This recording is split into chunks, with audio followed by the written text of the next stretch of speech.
ध्यान से सुनिए क्या लिखा है यहाँ पे।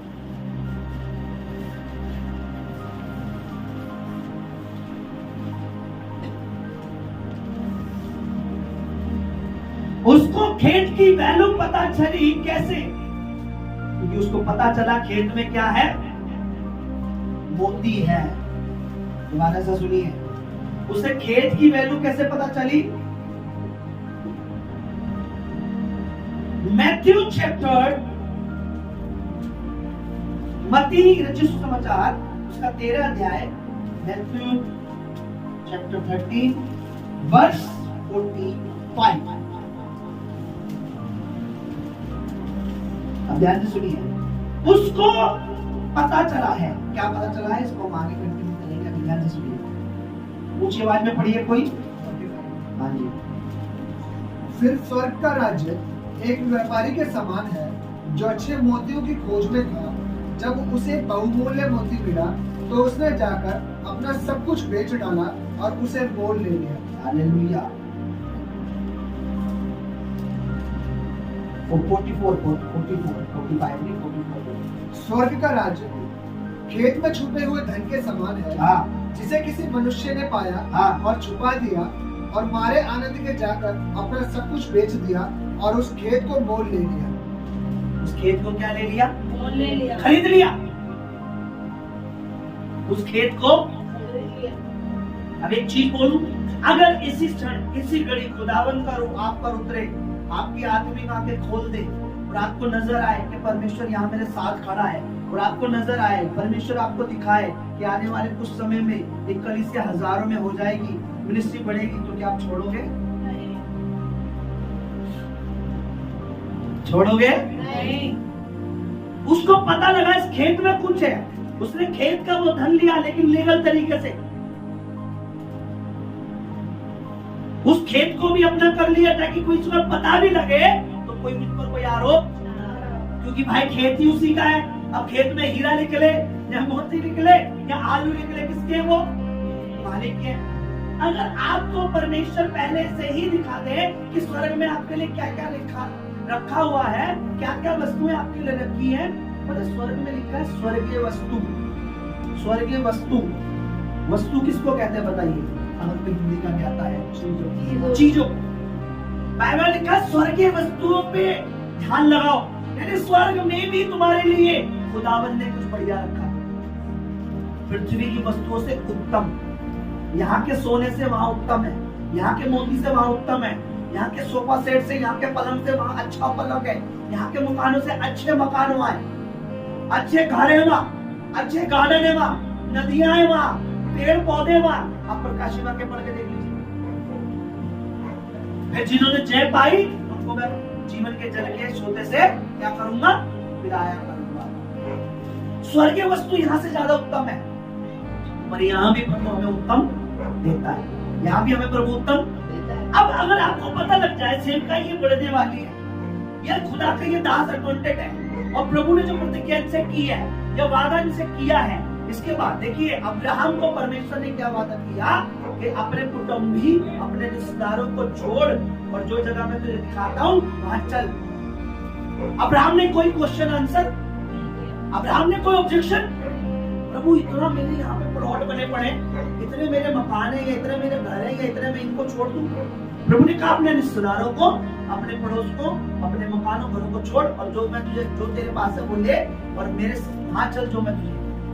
प्रभु ने उन्हें कनान देश दिखाया जो आज का इजराइल है, ये पूरा पीछे जो आप देख रहे हो। प्रभु ने बोला ये मैं तुझे क्या दूंगा? तेरे बाद तुझे और तेरी, किसको दूंगा? किसको दूंगा? अब बाइबल कहती है जो चीजें देखने में आए उसकी आशा क्या, लेकिन जो नहीं देखने में आ रही अगर तुम उसकी आशा कर रहे हो, विश्वास कर रहे हो, तो ये बड़ी बात है। नहीं समझे? नहीं समझे? अगर खेत के अंदर खजाना है और उसको, उस व्यक्ति को नहीं पता, तो क्या वो खेत मोल लेगा? क्या वो अपने घर का सब कुछ बेचता? क्या वो बेचता? उसको पता ही नहीं खेत में क्या है, उसको पता ही नहीं खेत में क्या है। लेकिन उसे पता चला कि खेत में कुछ है, उसने वो लीगल तरीके से ले लिया और उसको क्या कर लिया? खेत को खरीद लिया। परमेश्वर में कुछ है, परमेश्वर के वचन में कुछ है, परमेश्वर की प्रतिज्ञा सच है, परमेश्वर की बातें सच है। आज जो चीजें आप नहीं देख रहे हो अपनी लाइफ में, अगर आप कंटिन्यू बने रहोगे, प्रभु में बोलते रहोगे, प्रभु के पीछे चलते रहोगे, आने वाले समय में वो चीजें आपकी जिंदगी में रियल में नजर आएंगी। आमीन। अच्छी वस्तु है। जरा पढ़िए जोर से एक बात से क्या लिखा? स्वर्ग का राज्य, स्वर्ग का राज्य खेत में छुपे हुए धन के समान है। स्वर्ग का राज्य जो है ऐसा सीक्रेट है, अभी ऐसा सीक्रेट जैसे कोई खेत में धन छुपा हुआ है, लेकिन जिसका खेत था क्या उसे पता था? पता होता तो क्या बेचता भाई और बहनों? है बेचता और उसने बेच दिया। उसे क्या ज्यादा लगा? जिसके पास जिसने उस खेत में से धन लिया, उसको पता खेत भी अपना मिल रहा है और साथ में क्या भी मिल रहा है? खजाना भी मिल रहा है। लेकिन जिसने बेचा उसे क्या लग रहा है? अरे मेरे खेत के इतने पैसे ज्यादा मिल रहे हैं, है ना, खेत तो और ले लेंगे।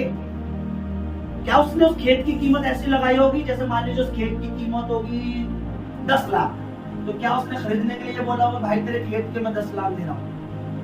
उसको पता है ये ऐसे नहीं बेचेगा, जब इसके खेत के वजह से क्या दूंगा? दुगना। तो ये झट से उसने क्या बोला होगा खेत के मालिक के पास जाके? हाँ भाई तेरे खेत की क्या कीमत है यार, मुझे चाहिए। भैया 10 लाख है, इससे कम नहीं। चल एक काम कर, तू 20 ले ले। क्या ले ले? 20? तू मुझे खेत दे दे बस। और उसने झट से बेच दिया। क्यों बेच दिया? क्यों बेच दिया बताइए? उसको दुगनी कीमत मिली ना, क्योंकि उसे पता नहीं था मेरे खेत में खेत से ज्यादा खजाना है, कीमती। आपको मुझको अगर अभी पता लगे कि अभिषेक की कीमत क्या है, अनॉइंटिंग की वैल्यू क्या है, पवित्र आत्मा की वैल्यू क्या है, परमेश्वर के वचन की वैल्यू क्या है, आई एम श्योर आप कभी खुदा को नहीं छोड़ेंगे। आप कभी अभिषेक के दास को नहीं छोड़ेंगे, कभी आप अनॉइंटेड चर्च को नहीं छोड़ेंगे। जिस घड़ी आपको अभिषेक की, अनॉइंटिंग की, मसीह की, पावर की, सामर्थ की, चर्च की, कलीसिया की, प्रभु भोज की आपको कीमत पता लगा, समझ गए? आप नहीं छोड़ेंगे।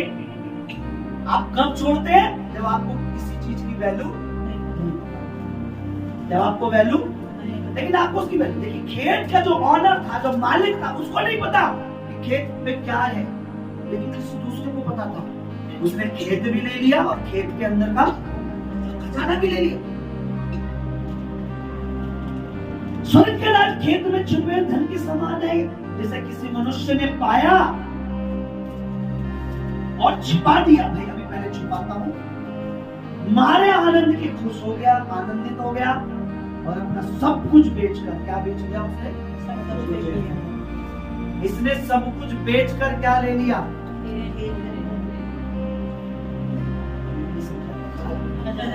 इसने सब कुछ बेचकर सब कुछ ले लिया। इसने वो बेचा जिसकी कोई वैल्यू, वो खरीद लिया जिसकी बहुत, समझ रहे आप? इसने वो बेच लिया जिसकी कोई कीमत नहीं, लेकिन वो ले लिया जिसकी आगे चलकर। मैं एक सिस्टर को बता रहा था, पता नहीं आज वो यहाँ आई है नहीं है, मैंने कहा देखिए आप कंटिन्यू अपना दशवान जो भो रहे हो ना, ये जो भी आप अपना दशवां हिस्सा भो रहे हो, इसके बदले में आप ये मत सोचो कि इसके बदले में आपको पैसे ही मिलेंगे, पर एक देखो कि आपकी 2 करोड़ की आगे आने वाली देखिए प्रॉपर्टी खुदा बना रहा है। Hallelujah, hallelujah, hallelujah.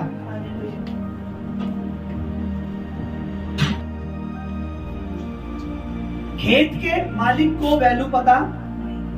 मैंने बोला कि देखिए आपकी उस बहन को मैंने बोला कि आप जो दशवांश बोल रहे हो ये जमा हो रहा है, और आने वाले भविष्य में जो तुम्हारे को 1 करोड़ या 2 करोड़ या 1 लाख, 10 लाख, 15 लाख की कोई चीज आपकी बन रही है, आपको खुदावंद इतना ब्लेस करेगा, इसी से अब इस दुकान के किराए से ही अपना गुजारा कर लो, इतना कर देगा खुदावंद। लेकिन अगर आप बोलना बंद कर दोगे, आप अपना विश्वास बंद कर दोगे, उस चीज पर जो बरकत आने वाले सालों में आने वाली है वो आने वाली नहीं है, वो रुक जाएगी। हो सकता है भविष्य में आज तुम खरीद रहे हो, कल इतना बुरा, प्रभु मुझे क्षमा करे, कल इतना बुरा टाइम आ जाए कि आपको बेचना पड़ जाए। समझ रहे? हमारी प्रार्थना की, हमारे होने की, हमारे विश्वास की वैल्यू परमेश्वर से ज्यादा कोई और हम खुद भी नहीं जानते। मैं और आप प्रेयर की इंपॉर्टेंस नहीं जानते। मैं और आप कलीसिया में अभिषेक की वैल्यू नहीं जानते। मैं और आप अनॉइंटिंग की, मसे की, सामर्थ्य की, प्रभु भोज की, उपवास की, बोलने की ताकत अभी नहीं जानते। लेकिन आप प्लीज ध्यान से इसको रीड करें, इसको पढ़े। अभी हम क्या गा रहे थे? तेरे कहने से चलता हूँ मैं, है ना? तेरे कहने से खुदा का रुक कहता रुक जा, इसके लिए समय बना रहा है, रुक जा रुक जा रुक जा। और तेरे कहने से रुकता हूं मैं, पर अभी फिलहाल जा रहा हूं, है ना? चले जा। उसके बाद क्या गा देते हैं बताइए? तेरे वचन को, तेरे वचन को, तेरे वचन को, तेरे वचन को पढ़कर ही चलिए, सुनकर आप नहीं समझ पाते, पढ़कर ही कर लीजिए। प्रभु का वचन कहता है सुनकर, अगर हम नहीं समझ पा रहे, विश्वास नहीं कर पा रहे, तो पढ़ लो। और पढ़कर भी नहीं कर पा रहे तो फिर फायदा क्या? क्योंकि जो खुदा का दास बता रहा है वही तो लिखा होगा, तुम भी पढ़ोगे तो। अब मैं ये खेत का पढ़ रहा हूँ, तुम भी जब पढ़ोगे तो यही तो लिखा है जो मैं प्रचार कर रहा हूँ। बोलो, क्या मैं अलग प्रचार बता रहा हूँ? क्या मैं यहाँ पढ़ रहा हूँ कि हेलीकॉप्टर में उसे धन मिला और तुम्हारे में खेत है? तो आप सुनकर विश्वास नहीं कर पा रहे हो तो पढ़कर करो, और पढ़ के भी नहीं कर पा रहे हो तो कोई फायदा, फिर प्रभु में तुम्हें कोई बेनिफिट मिलने वाला नहीं। मैंने समझाया कि हम जो कुछ कर रहे हैं उसका एक बेनिफिट है। हर चीज के पीछे परमेश्वर का एक कारण है। आपको कलीसिया में आने का एक कारण है, आपका आराधना करने का एक कारण है, वचन सुनने का एक कारण है, मेरा वचन प्रचार करने का एक कारण है, आप मेरा और आपका बोने का एक कारण है। मैंने कई बार बोला है, आपको बोने की शिक्षा मैं नहीं देता, मैं पहले बो रहा हूँ फिर आपको सिखा रहा हूँ। मेरा ऐसा नहीं है कि पहले मैं बपतिस्मा नहीं लिया हूँ फिर आपको बपतिस्मा के टीचिंग दे रहा हूँ। मैं प्रभु भोज खुद नहीं लेता हूँ, आपको प्रभु भोज के लिए दे रहा हूँ। मैं खुद तो गालियां दे रहा हूँ, आपको गालियां ना देने की सलाह दे रहा हूँ। ऐसा नहीं है। मैं खुद जो नहीं करता वो नहीं करने की सलाह देता हूँ, जो खुद मैं कर रहा हूँ मैं करने की सलाह। इसका मतलब मुझे पता है, मेरे को खेत का पता है, मुझे खेत में खजाने का पता है, और उस खेत को मोल ले लिया। नुकसान किसका हुआ? जिसका खेत था, उसका नुकसान किस लिए हुआ बताइए? आज एक विश्वासी को जब परमेश्वर का वचन पता ही नहीं है, समझ ही नहीं आ रहा, वैल्यू ही नहीं पता, इसलिए आज कई विश्वासी अपना नुकसान रिश्तेदारों की वजह से, अपना नुकसान माँ की वजह से, बाप की वजह से, बहन की वजह से, गली की वजह से, बॉस की वजह से, कंपनी, किसी को पता ही नहीं है कि परमेश्वर क्या बातों को मानने से मेरा क्या क्या मेरा क्या मेरा क्या मेरा क्या मेरा बाइबल खोल के रखो। आज चर्च के अगर व्यक्ति को, आज मैं आपको बताता हूँ, 90 या 10% मान लो, 100 में से 10% पूरी दुनिया में क्रिश्चियन जो है कामयाब है, तो वो इसलिए है, वो वाले हैं जिनको परमेश्वर का सीक्रेट, परमेश्वर का भेद, परमेश्वर की बातें समझ, जिन्होंने अपनी दिल की तिजोरी में परमेश्वर के वचन को इंपॉर्टेंट को समझा हुआ है। तिजोरी में क्या रखते हैं हम? किस चीज को रखते हैं?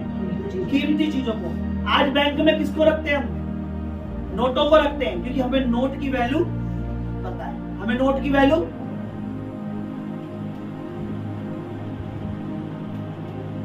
देखिए एक जरा नोट दीजिए, जरा मैं आपको बताऊं एक एग्जांपल। Hallelujah, hallelujah.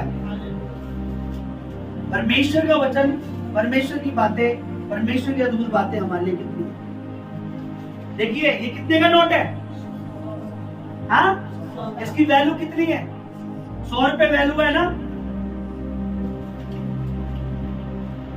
अब ये कितने का नोट है, इसकी वैल्यू कितनी है बोलो, अभी भी वैल्यू 100 ही है। अब कितने का नोट है ये है 20 का, ये अब इसकी वैल्यू 100 की है।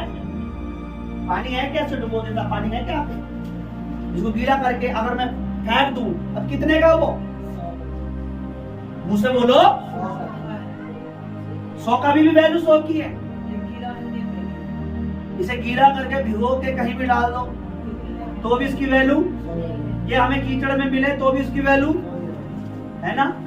परमेश्वर के वचन की वैल्यू, जो मान रहे हैं, जो नहीं मान रहे हैं, जिनको समझ आ रहा है, जिनको नहीं समझ आ रहा है, उनसे पूछिए जिनको समझ आ रहा है उसकी वैल्यू क्या है, जिनको नहीं समझ आ रहा उनके लिए उसकी वैल्यू कुछ भी।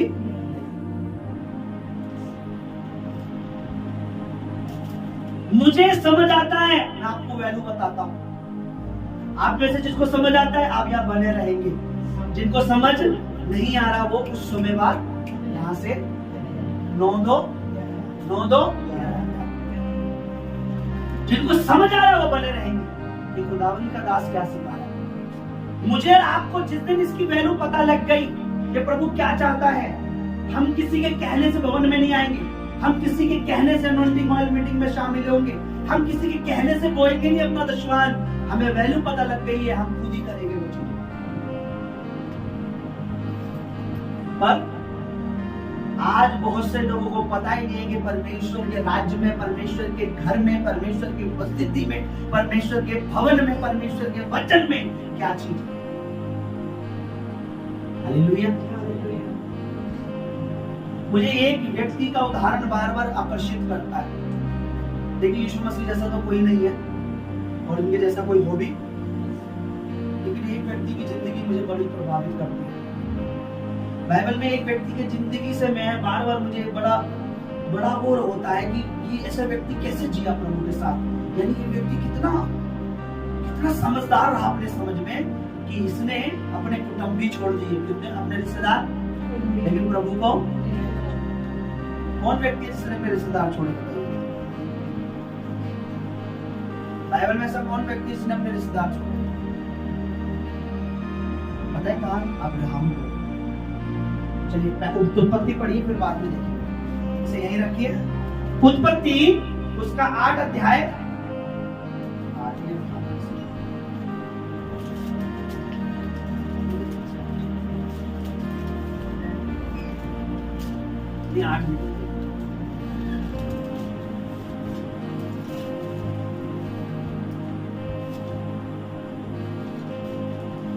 उत्पत्ति 12 अध्याय, जेनेसिस वर्स 12, उसका एक पढ़िए जरा ऊंची आवाज में सब लोग। यहोवा ने अब्राहम से कहा, यहोवा ने, सर्वशक्तिमान परमेश्वर ने, सुनिए ध्यान से, किससे कहा? अब्राहम से कहा। हाँ आगे। अपने देश और अपने कुटुंबियों, अपने देश और अपने कुटुंबी कौन होते पता है? खास रिश्तेदारों को, ब्लड रिलेशन में जो आते हैं, ये मेरा सगा चाचा, मेरी सगी चाची, मेरा सगा मामा, मेरा फलाना, लिखा कुटुंबी उसे कहते हैं। पढ़िए क्या लिखा है? अपने और अपने कुटुंबियों, अपने देश और अपने कुटुंबियों और अपने पिता के घर को छोड़कर, अपने घर को भी, आगे, उस देश में चला जा जो मैं तुझे दिखाऊंगा। हाँ आगे। और मैं तुझे एक बड़ी जाति बनाऊंगा, मैं तुझसे एक बड़ी जाति बनाऊंगा और तुझे आशीष दूंगा और तेरा नाम महान करूंगा। सुनिए, और तुझे क्या करना है? तुझे अगर आशीष चाहिए, तुझे अगर वो देश चाहिए, अगर तुझे महान बनना है तो तुझे क्या करना पड़ेगा? अपना देश, अपने रिश्तेदार और अपने अपना देश, अपना रिश्तेदार छोड़कर कहां चला जा?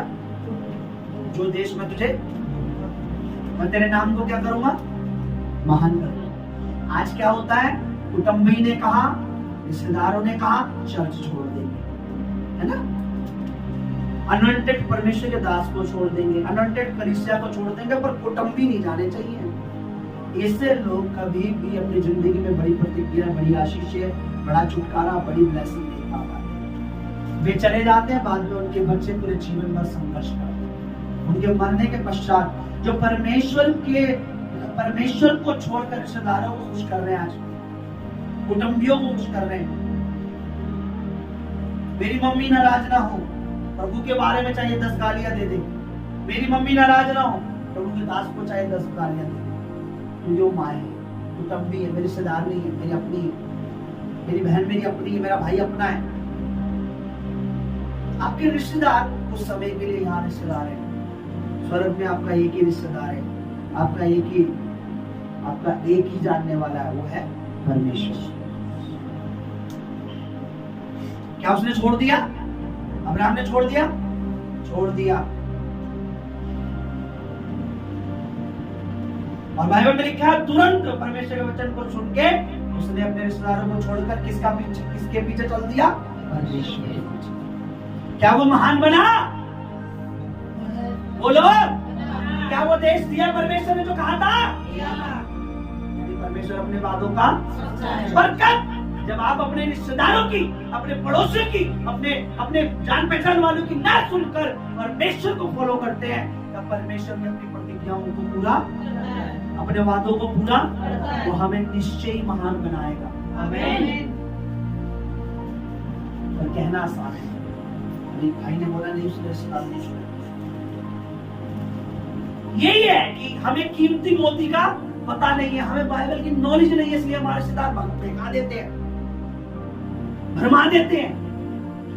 क्योंकि हमें बहुत से वचनों का ज्ञान नहीं है, हमें समझ नहीं है कि वचन में लिखा है कि परमेश्वर को प्रथम स्थान दो, पहला स्थान किसको दो, ताकि सब कुछ तुम्हारे पीछे आएगा। यीशु मसीह ने क्या सिखाया है कि अन्य जाति सब चीजों की खोज में रहती है, पर तुम क्या करो? पहले परमेश्वर की खोज करो। क्या करो? तो सब वस्तुएं तुम्हें, यानी प्रथम किसको रखो आगे? परमेश्वर को। क्या परमेश्वर में झूठ बोलते हैं? क्या परमेश्वर झूठ बोल रहा है? अब्राहम को झूठ बोला परमेश्वर ने? अब्राहम अपने समय का सबसे ज्यादा धनी, सबसे ज्यादा आशीषित, और आज भी हजारों साल बाद भी अब्राहम का नाम चलता है। आज भी वो देश इसको देने की प्रतिज्ञा प्रभु ने की थी, आज भी अब्राहम के नाम पे रजिस्टर है, आज भी उसका वंश उसमें रह रहा है। परमेश्वर अपने वचनों को पूरा करता है।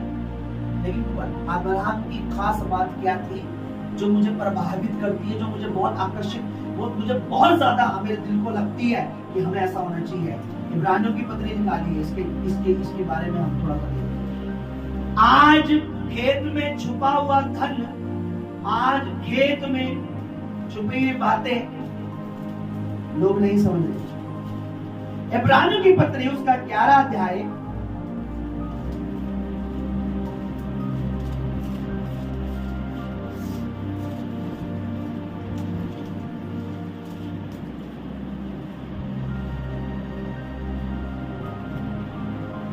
8 पढ़िए,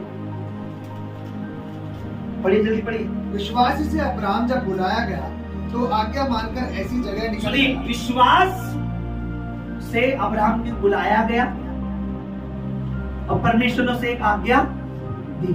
आगे पढ़िए। ऐसी जगह निकल गया जिसे मिरास पे लेने वाला था। हाँ। और ये न जानता था कि मैं किधर जाता हूँ, तो भी निकल गया। उसे पता नहीं था परमेश्वर कहाँ ले जा रहा है। उसे पता, लेकिन फिर भी परमेश्वर के कहने से अपने रिश्तेदारों को छोड़कर परमेश्वर के पीछे निकल गया, परमेश्वर के कहने से चल दिया। उसे नहीं पता था, उसके लिए वो खेत में छुपे हुए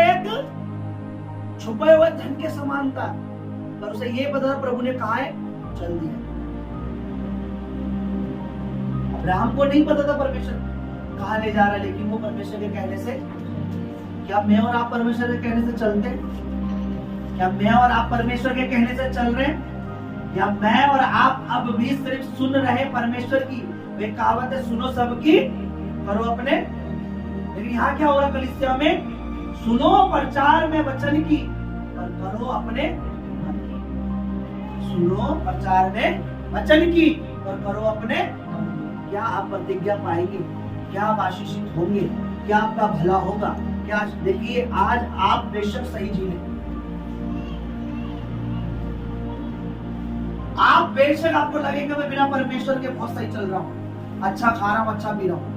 एक्चुअली में कुछ समय पहले प्रभु ने मुझे आज से 1-2 हफ्ते पहले कुछ वचन दिए थे, तो प्रचार अभी है नहीं, लेकिन थोड़ा शेयर कर दूं क्या।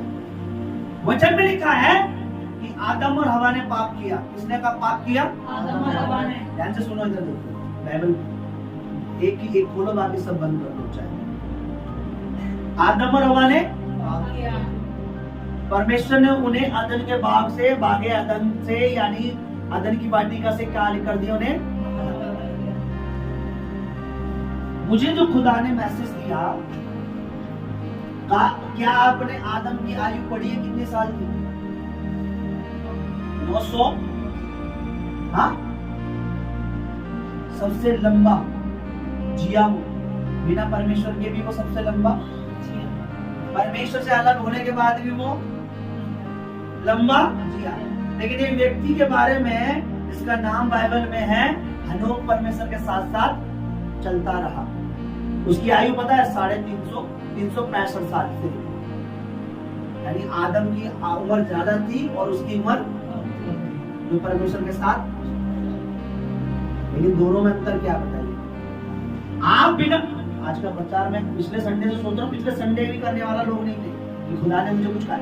आदम बिना परमेश्वर को छोड़कर पाप करने के बाद लंबा जिया तो सही, लेकिन स्वर्गीय स्थान में उसका कोई नाम, स्वर्गीय जगह में उसको कोई नहीं जानता। लेकिन हनोक परमेश्वर के साथ चलता रहा, और बाइबल में लिखा है कि वो परमेश्वर ने उसे जीता ही स्वर्ग में। कहाँ उठा लिया? स्वर्ग में। कहाँ उठा लिया? आदम स्वर्ग में गया, आदम स्वर्ग में गया पर धरती पर लंबा जिया। हनोक स्वर्ग गया पर धरती पर कम जिया। आप देखिए, मेरे को प्रभु ने बहुत सारी इन दिनों बातें सिखाई हुई है, पर एक ही संडे में कवर करना बहुत पॉसिबल नहीं। बिना परमेश्वर के आप लंबा जी सकते हो, बिना अपना प्रार्थना किए जी सकते हो, बिना उपवास किए जी सकते हो, बिना चर्च में आए जी सकते हो, बिना अपना बीज, अपना दशमांश बोए बिना भी जी सकते हो, बिना कलीसिया के जी सकते हो, बिना अभिषेक के जी सकते हो, बिना अनॉइंटिंग के, सामर्थ्य के जी सकते हो। लेकिन ये वो आशीषित आयु नहीं होगी, ये वो स्वर्गीय आयु नहीं होगी, ये वो ब्लेसिंग जिंदगी नहीं होगी जो परमेश्वर देता है। किसके साथ चलना चाहिए? परमेश्वर के साथ। इस धरती पर सबसे पवित्र जन कौन थे बताइए? सबसे ज्यादा होली, जिनको हम पवित्र कहते हैं, जिनका लहू भी पवित्र है। नाम बोलो भाई। सबसे पवित्र और कोई दूसरा उनके समान पवित्र है धरती पर मनुष्य? बोलो। कितने साल जिए? 33 साल। कितने साल जिए इस धरती पर? 33 साल। कितने साल? 33 साल। 33 साल कोई ज्यादा लंबी आयु होती है? सबसे कम जी, सबसे पवित्र जन, सबसे पवित्र मनुष्य। क्या यीशु मसीह आज मरे हुए हैं? कितने साल से जिंदा है वो? 2024 साल हो गए, अभी भी जीवित है। धरती की आयु बेशक आपकी शॉर्ट है, पवित्र चलते रहो, प्रभु में बने रहो, स्वर्गीय आयु बहुत युगों युगों तक रहोगे। आमीन। युगों युगों तक। ये प्रचार दिया था, आज मैंने थोड़ा सा मिक्स कर दिया, ये मुझे करना था, पिछले संडे करना था, प्रभु ने बताया भेद मुझे।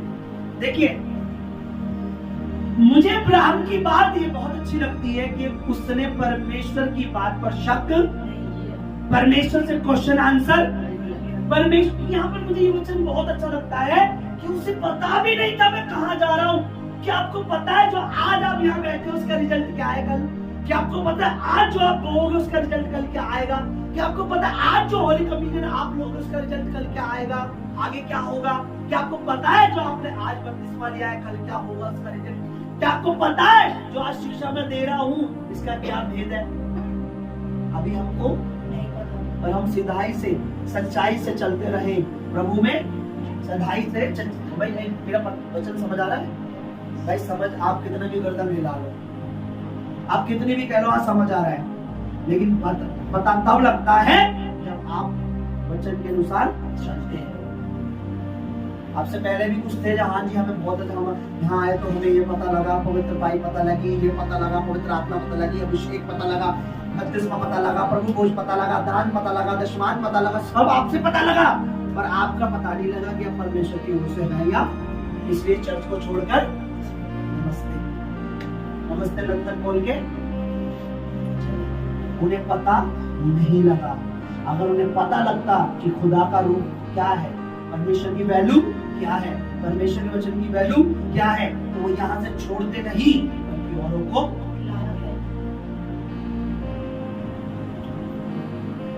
हालेलुया। आप कितनी भी गर्दन हटा, कितनी भी ऐसे कर लीजिए, हाँ जी मैं पता लग रहा है अब्राहम कौन है, लेकिन पता तब लगता है जब आप उसके अनुसार चलते हैं। जैसे कि बपतिस्मा का पता लगने के बाद जब कोई व्यक्ति बपतिस्मा ले लेता है तो ये पता लगता है कि इसे परमेश्वर पे विश्वास है। समझ रहे? परमेश्वर पे इसे विश्वास है। जब तक वो व्यक्ति बपतिस्मा ना ले अपने जीवन भर, उसको अभी तक ना परमेश्वर की नजर में ना किसी और की नजर में अभी तक वो बिलीवर नहीं है। क्योंकि वचन में लिखा है यदि तू विश्वास करे तो क्या कर, बपतिस्मा ले। विश्वास नहीं है तो बपतिस्मा मत ले। खोजे ने क्या कहा, उसको एक ही दिन में पता लगा यीशु मसीह के बारे में। फिलिप्पुस से क्या बोला, पानी की जगह में उतरे, यहाँ तो पानी है, अब मुझे बपतिस्मा दे।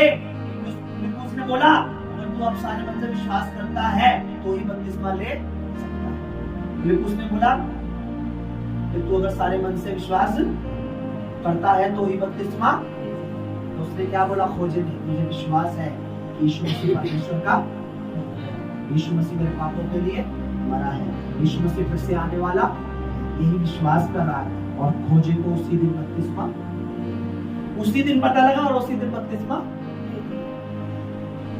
मैं क्या कहना चाह रहा हूं, आप विश्वास कर रहे हैं नहीं कर रहे हैं इसका पता गर्दन हिलाने से, हाँ बोलने से, अगर आप जब उसके अनुसार चलेंगे तो पक्का हो जाता है कि इसे परमेश्वर के वचन की वैल्यू पता है। हालेलुया। जैसे कि अभी आप शायद कुछ खाना नहीं खा के आए, तब मैं कितना भी प्रचार कर रहा हूँ उनको सिर्फ चल रहा है कि दिमाग में खाना कब आए, भूख लग रही है, या मेरा को चक्कर आ रहे हैं, या आंतड़ियां ऐसे कर रही हैं, क्योंकि उन्हें खाने का, उनके शरीर को खाने का पता है ना। मैं भी सुबह से कुछ नहीं खाया और मुझे अभी तक भूख का एहसास नहीं हो रहा, क्योंकि मैं परमेश्वर के वचन के और परमेश्वर की उपस्थिति की वैल्यू जानता हूँ, परमेश्वर की उपस्थिति में खड़ा हूँ। हालेलुया। तो खेत में उस व्यक्ति को खेत में छुपे खजाने का पता लगा, उसने खेत को खोल लिया, खेत को खोल लिया। अब्राहम को पता लगा कि परमेश्वर सच्चा है तो वो परमेश्वर के पीछे बिना ये सोचे, बिना ये कुछ क्वेश्चन। हालेलुया। उसे पता लगा कि परमेश्वर क्या है, क्या है, क्या लिखा है, पढ़िए जरा यहाँ पे 8 पढ़िए। विश्वास ही से अब्राहम जब बुलाया गया तो आज्ञा मानकर ऐसी जगह निकल गया जिसे मिरास में लेने वाला था, और ये ना जानता था कि मैं किधर जाता हूँ, तो भी निकल गया। मुझे पता नहीं है मैं कहाँ जाता हूँ, तो भी वो निकल गया। आज लोगों को पता है मैं चर्च जाता हूँ, तो भी वो चर्च से, आज लोगों को पता है मैं अनॉइंटिंग कलीसिया में जाता हूँ, तो भी वो चर्च से। आज को पता है मेरा पास्टर मसा है, उसके ऊपर अभिषेक है, तो भी वो चर्च से, तो भी वो कलीसिया से।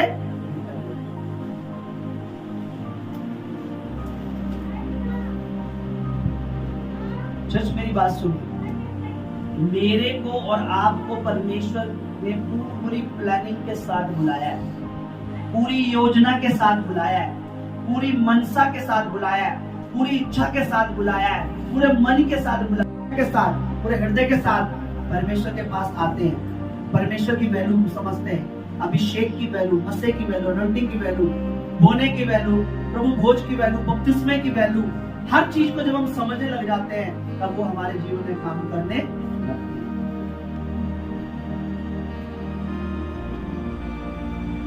बपतिस्मा जो है तब तक उसकी कोई वैल्यू नहीं है जब तक लेने वाले को पता नहीं है मैं क्यों ले रहा हूं। प्रभु भोज की तब तक कोई अहमियत, कोई वैल्यू, कुछ फायदा नहीं है लेने का जब तक आपको पता ही नहीं है मैं इसे क्यों ले रहा हूं। इसलिए आज मैंने मेरे हृदय में खुदा ने डाला है कि जो कोई आज कम्युनियन ले, पहले उससे पूछूंगा भाई क्यों ले रहा है। जो नहीं बोल पाएगा तो आज साइड हो जाए, तो अगली बार देना जब तुझे पता नहीं। जो इस क्वेश्चन का आंसर देता जाएगा, बताता जाएगा, उसको मैं देता जाऊंगा। क्योंकि अब तक जो यूं ही लेता जा रहा है उसे पता ही नहीं है, तो उसके लिए वो एक तरह से समझ लो, प्रभु का वचन कहता है यदि तुम अपने आप को परखते और इस चीज को समझ के और तरीके से लेते तो तुम्हारी लंबी आयु होती, तुम बीमार ना पड़ते और तुम पे परमेश्वर का दंड नहीं आता। कभी भी परमेश्वर का वचन ये नहीं कहता कि तूने पाप किया तो तू प्रभु भोज मत, ये बाइबल में नहीं लिखा। बाइबल कहती है अपने पापों का अंगीकार करो, अपनी गलतियों को मानो और प्रभु की मेज में शामिल हो। लेकिन बाइबल कहती है लेकिन इसको बिना समझे अगर तू ले रहा है तो तेरे ऊपर क्या आ रहा है? दंड आ जाएगा। तेरे ऊपर क्या आ जाएगा? दंड। कहीं ऐसा तो नहीं सिर्फ एक रोटी या सिर्फ एक, देखिए प्रभु भोज जो है, होली कम्युनियन जो है, ये एक रिवाज नहीं है कि क्रिश्चियन होने के नाते करना ही करना है। ये एक इम्पोर्टेंट हमारी लाइफ के लिए, हमारे जीवन के लिए एक इम्पोर्टेंट चीज है। ये बहुत ज्यादा इम्पोर्टेंट है कि हम इसे लें। समझ रहे आप? अगर कोई बच्चा 2 महीने 3 महीने, आप मैं बता रहा हूँ, बेशक उसने बपतिस्मा लिया है और वो होली कम्युनियन में नहीं बैठता, प्रभु भोज में नहीं बैठता, मैं आपको बता रहा हूँ वैलिड नहीं है स्वर्ग में।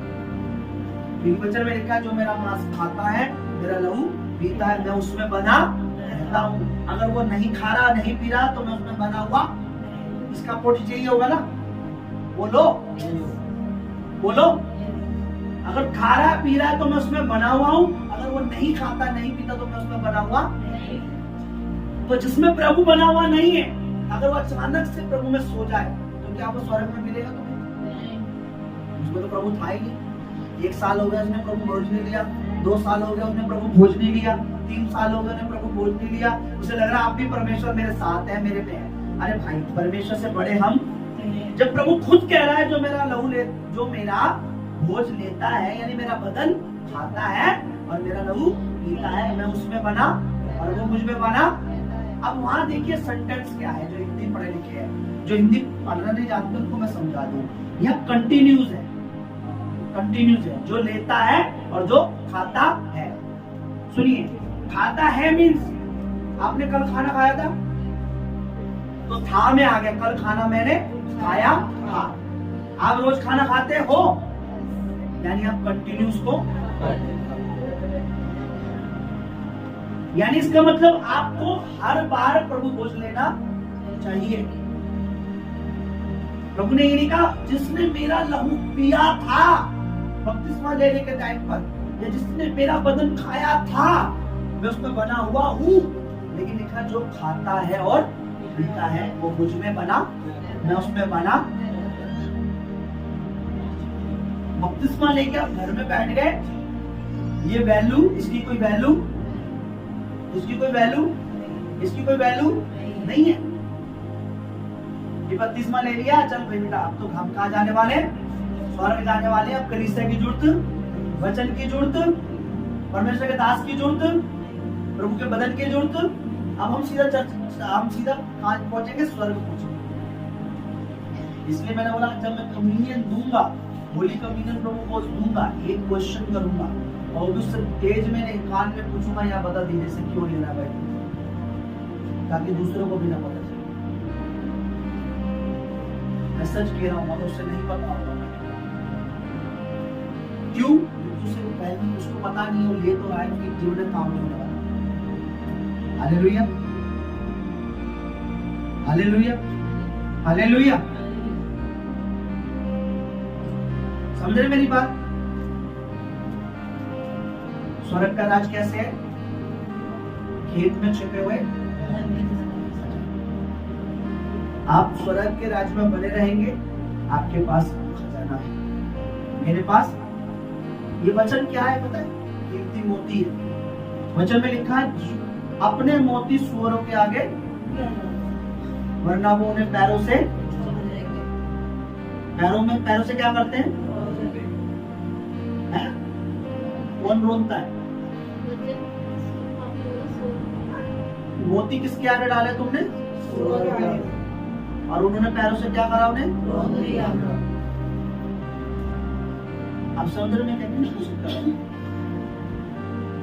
उन्होंने नहीं रोता जिनको वचन का प्रचार, जिन्होंने वचन सुना उनको तो पता ही नहीं है अब संडे क्या चल रहा है, वो तो अपने लगे हुए कहीं भजन कीर्तन में। लेकिन तुम्हें और मुझे अगर ये वचन सुनने में मिल रहा है और हम वचन को रोंदने का मतलब होता है वचन की कोई अहमियत नहीं, वचन को बिल्कुल पीछे रखकर अपनी बुद्धि से चलना।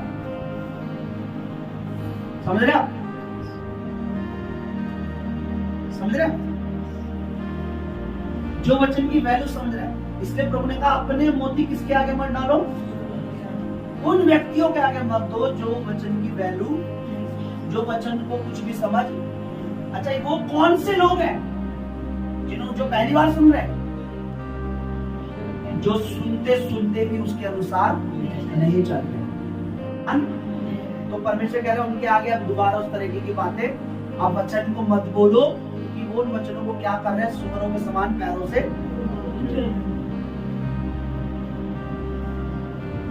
समझ रहे हो? वचन उनको उनके लिए है जो वचन का आदर, तो वचन को अच्छे मन लिखा है कुछ बीज अच्छी और जड़ पकड़े और क्या करा? 100 गुना। हालेलुया। अब्राहम ने बिना सोचे परमेश्वर का पीछा, परमेश्वर की बातों का पीछा किया। समझ रहे आप? बिना सोचे बिना समझे परमेश्वर के पीछे चलता है। दुनिया क्या कह रही है? मुझे एक बात बताइए, जिस दिन अब्राहम अपना सारा समेट के जा रहा होगा उससे पहले किसी को नहीं पता होगा मैं अब्राहम जा रहा है? हाँ जी, मॉर्निंग पता होगा कि नहीं होगा? बोलो, सब लोग बोलो। रिश्तेदारों ने बोला नहीं होगा? क्या परमेश्वर के चक्कर में पड़ रहा है? कह देना क्या पास्टर के चक्कर में पड़ रहे हो तुम? वही है क्या परमेश्वर? उधर ही है क्या? उसी चर्च में है क्या? संजू के चर्च में ही है क्या खुदा? बोलेंगे अभी आपको वही है क्या परमेश्वर? भैया बहना आजा, हमने भी छोड़ा तू भी वहीं आजा। एक कहावत है, अंधा गुरु और अंधा चेला दोनों नरक में गंदम केला, ऐसी कुछ है ना? तो जो अंधे ना तुम्हें भी बोलेंगे, खुद अंधे होने के बाद तुम्हें बोलेंगे तुम भी अंधे हो, उधर मत जाओ उधर मत जाओ, हमारे पीछे चलो। प्रभु के पीछे मत चलो पर हमारे पीछे। जो रिश्तेदारों का पीछा कर रहे हैं रिश्तेदार भटकेंगे, वो भी भटकेंगे। जो प्रभु का पीछा कर रहे हैं खुदा के हजूर में बने। और आप परमेश्वर का पीछा कर रहे हो तो मैं आपको दावा करता हूँ, मैं आपको डंडों से भी मारू ना अगर प्रभु के किसी काम के लिए, यानी कहने का मतलब डांटू भी तो आप यही बैठे मिलोगे। और आप प्रभु का नहीं पीछा कर रहे, किसी और चीज के पीछे चल रहे हो तो आपको थोड़ी भी बात बोलो तो आप रुक जाओगे, चलो चलो यहाँ तो हमारी इज्जत नहीं है, क्योंकि हम यहाँ प्रभु की इज्जत करने नहीं आए थे, अपनी इज्जत बनाने। बाहर भी हमें अपनी इज्जत चाहिए, काम पे भी अपनी इज्जत चाहिए, रिश्तेदारों में भी अपनी इज्जत चाहिए, और भवन में भी हमें अपनी इज्जत चाहिए। परमेश्वर की कोई वैल्यू नहीं है। अरे भवन को तो छोड़ दो, इज्जत के मामले में, रिस्पेक्ट के मामले में भैया घर में तुम्हारी इज्जत है, हमें कोई दिक्कत नहीं है, पड़ोस में कोई दिक्कत नहीं है, काम पे कोई दिक्कत नहीं है, नौकरी पे कोई दिक्कत नहीं है, गांव में कोई दिक्कत नहीं है, और भवन में तो परमेश्वर की इज्जत ही होनी चाहिए। हालेलुया। लंबी आयु चाहिए या अच्छी आयु चाहिए? अच्छी आयु चाहिए। लंबी आयु, अच्छी आयु भी प्रभु लंबी आयु।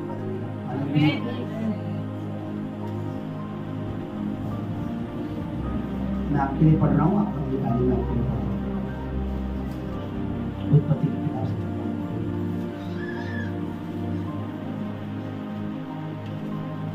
जब आदम 130 वर्ष का हुआ तब उसके द्वारा उसकी संतान उसी के स्वरूप में सर्वोत्तम शेष का जन्म हुआ। तब पश्चात आदम 809 वर्ष जीवित रहा, उसके और भी बेटे बेटे अपने। इस प्रकार आदम की कुल आयु 930 साल हुई। तब पश्चात वो 930 साल। परमेश्वर ने उससे अलग, परमेश्वर ने उसको अपने से अलग कर पाप किया तो वो, लेकिन फिर भी कितना जिया वो 930 साल। 930। अब देखिए हनोक के लिए क्या लिखा हुआ है। जब हनोक 65 वर्ष का हुआ तब उससे उसके बेटे बेटे जो भी जन्म हुए। तब पश्चात हनोक 300 वर्ष तक परमेश्वर के साथ चलता रहा और उसके और भी बेटे बेटियां उत्पन्न हुए। इस प्रकार हनोक की कुल आयु 365 साल हुई। हनोक परमेश्वर के साथ साथ चलता रहा, फिर वह लोभ हो गया क्योंकि परमेश्वर ने उसे स्वर्ग पे उठा लिया। परमेश्वर ने उसे 365 साल 365 930 और 365 देखिए कहाँ जा रहा है। आप 70 साल भी देंगे, 80 साल भी देंगे, 50 साल भी, 100 साल भी, जो भी है, पर आपकी आयु स्वर्गीय आयु और लंबी आयु चाहिए तो यहाँ पर प्रभु के अधीन होने चाहिए, प्रभु का भय मानने चाहिए। यहाँ पर बेशक आप 70-80 के होंगे पर आने वाले समय में युगों युग आप प्रभु के साथ रहेंगे। आमीन आमीन आमीन हालेलुया हालेलुया। खेत परमेश्वर है। मेरे नजर में वो खेत जिससे हमें सब कुछ प्राप्त हो सकता है, हर चीज आशीष प्राप्त हो सकती है, वो परमेश्वर है। और वो जो धन है वो कीमती धन, वो परमेश्वर का वचन है जिसके द्वारा हमें सब कुछ मिलता है।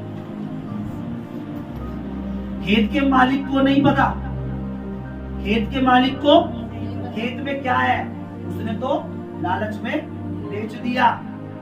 जो मालिक को नहीं पता इस परमेश्वर के दास के संग कौन है, आपको नहीं पता इस मसीह से क्या होता है, आपको नहीं पता इस दुश्मन से क्या होता है, आपको नहीं पता प्रभु भोज से क्या होता है, आपको नहीं पता बपतिस्मा से क्या होता है, आपको नहीं पता कि पवित्र संगति से संडे संगति से क्या होता है। तो मैं आपको बता दूं, आपका खेत बहुत जल्दी कोई दूसरा आके ले लेगा, क्योंकि आपको पता नहीं है। आपको पता नहीं है। जल्दी से समझ जाइए कि परमेश्वर ने अगर हमें कलीसिया में जोड़ा है, मिनिस्ट्री में जोड़ा है, सेवा में जोड़ा है, तो परमेश्वर की मर्जी है कि हम उसकी वैल्यू को समझें, उसके वचन की वैल्यू को समझें, उसकी आत्मा की वैल्यू को, उसके अभिषेक की वैल्यू को, उसके मसीह की वैल्यू को समझें। आज बेशक आप अभी आपको नहीं समझ आ रहा, लेकिन आगे समझ आएगा। Hallelujah hallelujah. किसका नुकसान हुआ? खेत के। खेत किसका था? खेत में धन किसका था? लेकिन लेके कौन चला गया? जिसको पता था उसकी उस खेत की वैल्यू क्या है, क्योंकि इस खेत में क्या है? गड़ा हुआ खजाना है। जिसे पता है परमेश्वर के पास अद्भुत खजाना है। प्रभु यीशु मसीह संसार में आया, परमेश्वर ने वचन कहा था कुआरी गर्भवती होगी, मैंने अपनी जान दी, क्योंकि परमेश्वर का वादा था कि मैं तुम्हारे लिए एक बलिदान मुहैया कराऊंगा।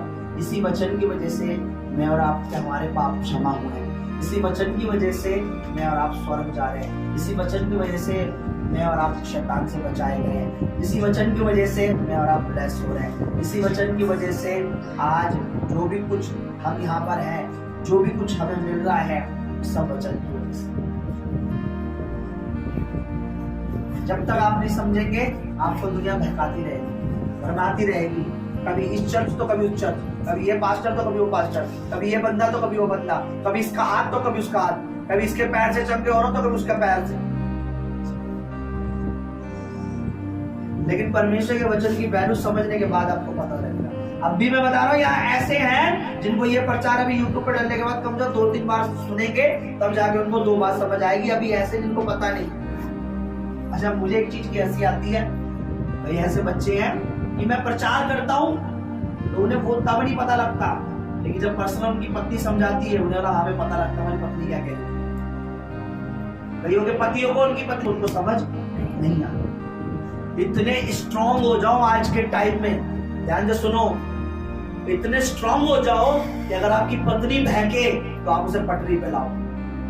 ऐसा नहीं कि चलो जी हमें तो अच्छा ना लग रहा दूसरे चर्च चलेंगे।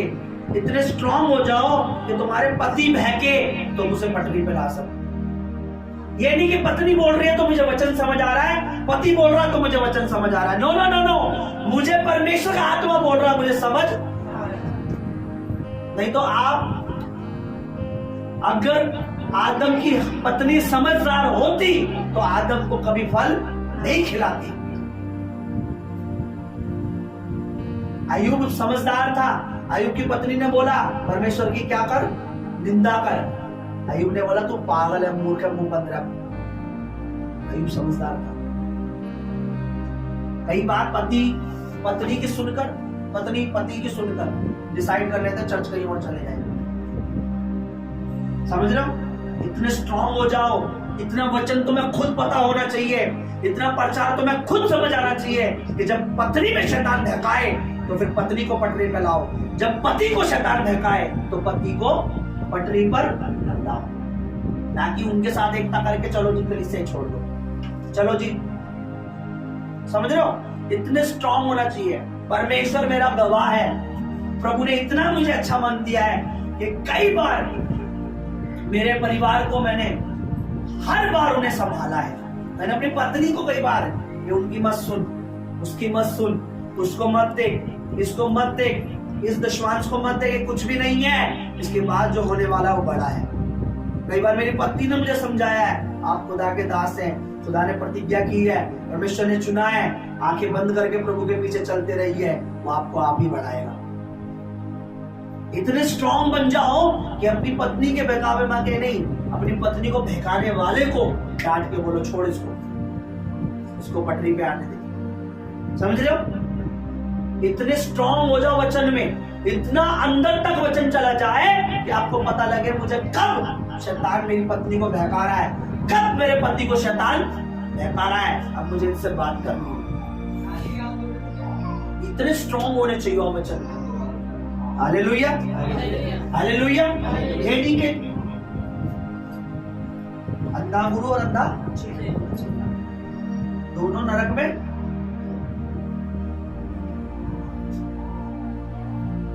Hallelujah, hallelujah,